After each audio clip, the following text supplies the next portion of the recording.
ভারতের অপমানের যে জবাবটা বিসিবি বা বাংলাদেশ সরকার দিতে চাচ্ছে, দিচ্ছে, এটাই যথার্থ জবাব।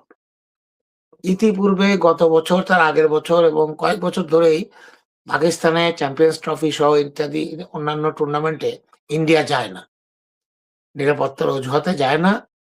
পাকিস্তানও ইন্ডিয়ায় খেলা হলে নিরাপত্তার অজুহাতে আসে না। এটা একটা স্বাভাবিক ঘটনা। বাংলাদেশ যখন বলবে তখন এটা অস্বাভাবিক ঘটনা হয়ে যাবে, আইসিসি পর্যন্ত চাপ দেবে। কেন? বাংলাদেশ কি স্বাধীন রাষ্ট্র না? বাংলাদেশ কি মানে ক্রিকেটের যে আজকে যে অবস্থান বিশ্বব্যাপী, এর জন্য কি বাংলাদেশের কোনো অবদান নাই? বাংলাদেশ এমন একটা ছোট দেশ, একটা ক্রিকেটের নতুন দেশ বলা যায়। যেখানে পাকিস্তান, ইন্ডিয়া সেই ৪৫-৪৬ সাল থেকেই স্বাধীনতার তাদের ভারতবর্ষের স্বাধীনতার পর থেকেই ক্রিকেট খেলছে। আর বাংলাদেশ মাত্র শুরু করলো আমাদের স্বাধীনতার অনেক পরে আন্তর্জাতিক বিশ্বে। ৮০ দশকের শেষ ভাগে বা ৯০ দশক থেকে মোটামুটি আনাগোনা শুরু। তাহলে আমাদেরকে কেন অবমূল্যায়ন করা হবে? কেন একতরফাভাবে ভারতের কথাই শোনা হবে? এটা অনেকদিন ধরে আমরা যারা ক্রিকেট পছন্দ করি, ক্রিকেট দেখি, ক্রিকেট ভালো লাগে, ভালোবাসি, তারা কিন্তু অনেকদিন ধরে এটা ফিল করছিলাম।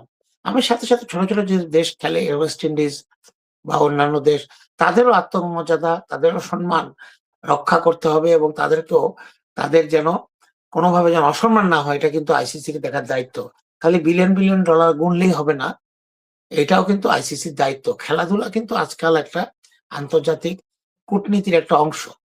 খেলাধুলা দিয়ে কিন্তু অনেক দেশের সাথে অনেক দেশের সম্পর্ক ভালো হয়, আবার খারাপ হয়। এটা বিশ্বের বিভিন্ন জায়গাতেই আছে।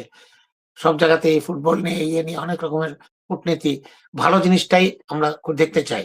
তো এই ব্যাপারটাতে আমি সমর্থন করি বিসিবিকে এবং বাংলাদেশের ইউনিট সরকারকে। তারা যেটা করছে মন থেকে করে থাকে, মিডিয়াকে দেখানোর জন্য না, মন থেকে করে থাকে। আমাদের আত্মসম্মান বোধ, আমাদের খেলোয়াড়দের আত্মসম্মান বোধ, দেশের জাতীয়তাবোধ এতে উদ্বুদ্ধ হবে এবং এটাতে আমি পূর্ণ সমর্থন করি।